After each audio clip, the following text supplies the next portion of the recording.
கச்சதீவை மட்டுமில்ல யாழ்ப்பாணத்தையுமே தமிழகத்துக்கு கொடுக்க சொல்லி தமிழக மக்கள் எங்களை பாதுகாத்துக் கொள்வார்கள். ஆகவே கௌரவ சபாநாயகர் அவர்களே, முதலாக எங்களுடைய தமிழ் மக்களுடைய இதயத்தை கவர்ந்த தமிழ்நாட்டு முதலமைச்சர் விஜய் அவர்களுக்கு இலங்கை தமிழன் அடக்கப்பட்ட தமிழன் என்ற ஒரு தமிழ் குரலாக பாராட்டுகளை தெரிவித்துக் கொண்டு, முக்கியமாக கதைக்க வேண்டிய விடயம் இந்த மின்சார தடை.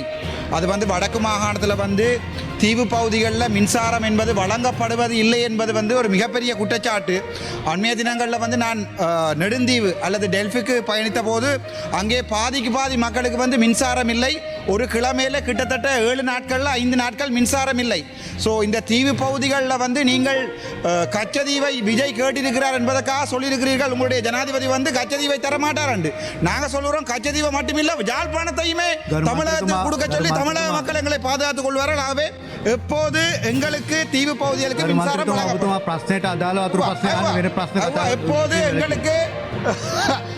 எப்போது எங்களுக்கு மின்சாரம் தீவு பகுதிகளுக்கு வழங்கப்படும். அவ்வளவுதான். අමාත්‍යතුමා